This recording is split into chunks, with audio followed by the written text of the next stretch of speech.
Hello, and thanks once again for joining College to Consulting. Today's class is going to be about structuring your answers to answer supply chain cases. And supply chain, for those who don't know, is really how does stuff move from one area to another. And a good example is getting cases from A.T. Kearney or other firms where it's dealing with more manufacturers or distributors. Okay? So here's an example. Let's say you get this case. Help company X optimize its operations. Okay, well, what does that mean? That's so vague. I don't really understand what this could be. Calm down, and let's first go to your framework sheet of paper. So your framework sheet of paper, we're always going to start off with the macro level. I still need to understand the market. I want to understand what is the product like for company X, who are the competitors, what's the industry like. Great. Now we're going to move into operations. In operations, mean a couple of things. So we don't really know what optimized operation means, but we'll look at three different areas to help us get a gauge of what is being asked. One is the economics of it. So I'm going to draw out economics here. And I'm going to write down supply, demand. That's a pretty easy one to understand. Next is, okay, well, how much work is being put into these operations? Now, this could mean a couple of things. This could mean capital or machinery. So are my machines running fully optimized? Are they just going 100%? Are they not? Why are they? If they are not going 100%, why not? And then labor and shifts. So I have enough people working for me. Are they working in an efficient manner? Do I need more people, less people, whatever you're looking at? And last is location. And location is essentially, okay, well, where are my manufacturing plants? And where are my distribution plants? And where are my suppliers or my buyers? Okay? So with this type of framework, you have a basic understanding of operations means, are we in line? Are we balancing supply and demand? Are we hitting it right on target? Is there enough work that's being done? Is it not being done efficiently? And then are my different locations in an optimal arrangement where it's easy to get stuff from one area to another area? Okay. So let's talk about this more in depth. So economics, what does it mean? Well, on the right you have this little curve of supply and demand, and this is something everyone knows. And it's essentially the balance between supply and demand will dictate quantity. This is essentially where you want to be. You want to balance. You want to have supply equal demand, because that way you don't have any inventory costs, and at the same time you're not short, and you don't have a lack of stuff that you need to sell and get out there. Then there's work. Work means if we look at production units per hour per machine and or the shifts of employees. So are my employees working the right amount of hours they need to be working? Do they need to work more hours, less hours? Do I need another shift? What do I need to do? And same thing with my machines. Are my machines moving at 100%? Are they producing the most they can produce? That balances with how much the other machines can take. Okay? And also, do we need to change the amount of shifts in order to match demand? So if we have too many people working, if we don't have enough people working because we have a shortage of demand, this will help you understand it. Normally it would be that if you have more products, if you have more supply that you are making than demand, you probably have too many people working, so you need to cut back on shifts. If you have the reverse, where you have too much demand and not enough supply, then you would need to add another shift of people or have more people to help out. And the last thing is location. So this would mean diversifying your suppliers to hedge against risks. So one thing you can do is, a great example is IKEA. So what IKEA does is they don't have their beds made in one spot like China or wherever. What they actually do is they only have certain countries make certain parts.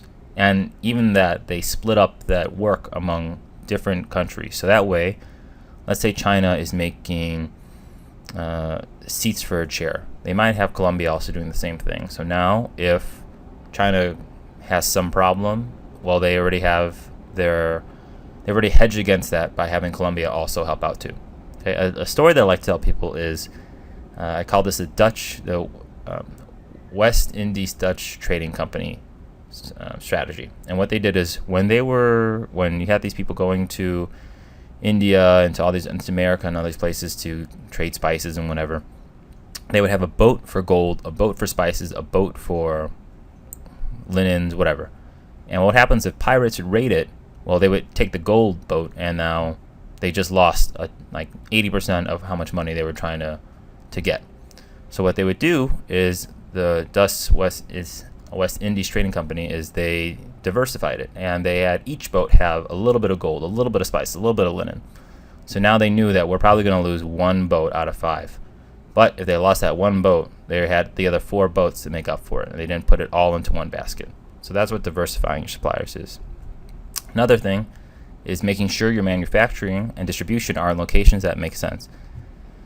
It doesn't make sense, and this happens, I know it's going to sound mind-boggling, but it doesn't make sense if you have a manufacturer who is in California and you have a distributor who's all the way in New York. Now what has to happen is your manufacturer has to get the product from there all the way to New York, where then that can be distributed among different suppliers or buyers or whatever. A good one would be where they're right next to each other, so that way we limit the time about how much inventory is still in the manufacturing warehouse after it's been built. You don't want a lot of inventory. You want to put it in distribution where it can get out to people where they need it. And lastly is to look at ways to improve transportation or shipping among the locations. So maybe using a train instead of a truck, or putting the manufacturing and distribution centers right next to each other.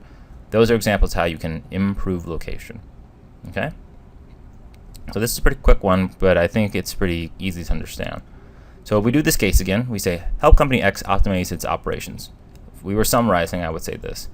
So first we looked at the market. We understood what company X was making. We understood who the competitors were. The industry, it's a very old industry. And then we looked at the operations. And under operations, we looked at a couple things. First is the economics.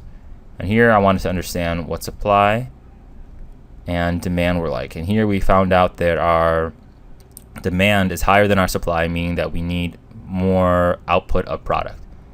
So then we looked at work, and here we looked at our capital and machinery. We found out that our capital machinery is actually moving at 100%, so it's optimal. However, the problem is our labor and shifts. We don't have enough people on board, so we had to add another shift, and that would help bring supply up to par with demand. Then we looked at location. Another thing with locations, we found out that the manufacturing center and the distribution center are actually on the opposite ends of the United States. And this causes a big problem, because now while we're making enough supply to hit demand, it's not hitting demand in a timely fashion. It's taking too long because it takes too long to get from manufacturing center to a distribution center. So one recommendation could be to move the distribution center right next door to the manufacturing, or vice versa. And lastly, we looked at where are suppliers and buyers. Essentially, are we diversifying that supply list from a bunch of different suppliers, and are we having a distribution center close to our buyers as well, or how do we get it to them? We could potentially look at using trains to move faster instead of trucks.